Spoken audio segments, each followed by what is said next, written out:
आज मैं अपने किचन में बनाने जा रही हूँ आलू के पराठे जो बिना स्टफ़ किए बनते हैं। रोज़ रोज़ एक ही तरह के पराठे खा कर के बोर हो गए हैं, तो पराठे की इस रेसिपी को ज़रूर ट्राई करिए।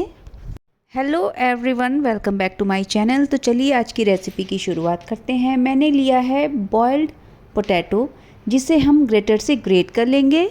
इसके बाद अदरक का छोटा सा टुकड़ा लेंगे, उसे भी ग्रेट करके ऐड कर देंगे। नेक्स्ट हम डालेंगे 1 चम्मच हल्दी पाउडर, टेस्ट के अकॉर्डिंग नमक, 1 चम्मच धनिया पाउडर, 1 चम्मच जीरा पाउडर, बारीक कटी हरी धनिया, 1/4 कटोरी मैंने लिया है बाजरे का आटा, हाफ कटोरी गेहूं का आटा और हाफ कटोरी बेसन, 1 चम्मच अजवाइन और 1 चम्मच गरम मसाला ऐड करके सारे इंग्रेडिएंट्स को अच्छे से मिक्स कर देंगे।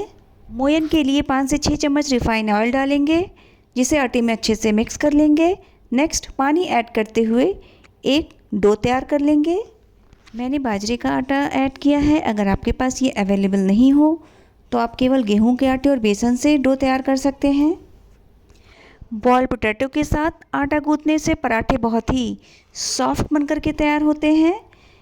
स्पेशली ये पराठे बच्चों को बहुत अच्छे लगते हैं। आप चाहें तो बच्चों को टिफ़िन में इसे दे सकते हैं। डो तैयार हो जाने के बाद 10 मिनट के लिए इसे रेस्ट करने के लिए रख देंगे।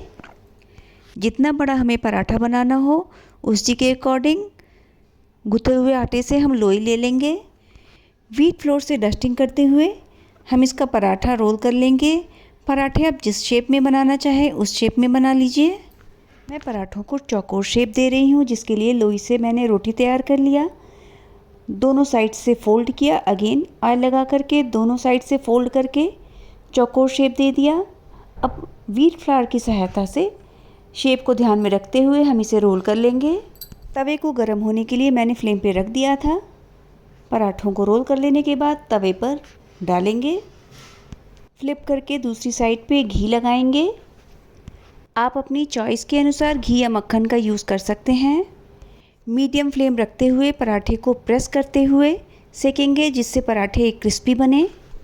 दोनों साइड घी लगाते हुए पराठों को हम करारा होने तक सेक लेंगे। सेम वे से बाकी सभी पराठों को भी हम सेक लेंगे। क्रिस्पी यमी पराठा बन करके तैयार है। इसे आप दही के साथ, ग्रीन चटनी के साथ या टमाटो सॉस के साथ सर्व कर सकते हैं।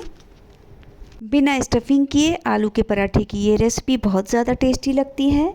आप इसे घर पर ज़रूर ट्राई करिए और मुझे कमेंट सेक्शन में लिख के बताइए कि ये रेसिपी आपको कैसी लगी। साथ ही साथ मेरे चैनल को लाइक और सब्सक्राइब करना ना भूलें। Thank you for watching this video.